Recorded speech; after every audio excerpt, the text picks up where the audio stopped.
Hi there, I'm going to show you how to replace the battery in this key fob. This is out of a 2012 Pilot. Here's what you're going to need.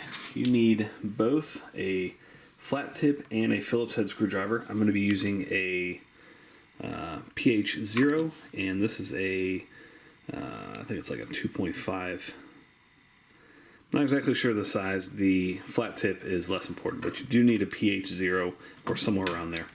And then also a 1616 battery. You can get all of this off Amazon. I've put links below in the description. So the most important piece here is you want to make sure on this screw, these can get really rusty and stripped. Just want to make sure you push really hard.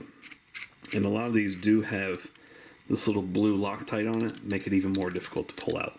Once you get that out, you can just use your fingernail and pry the back half off. This is the case where your battery is stored.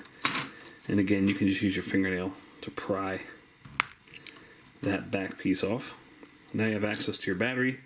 This is where I'm going to use the little flat tip to pull out the old 1616 battery. The new one goes positive side facing down like that.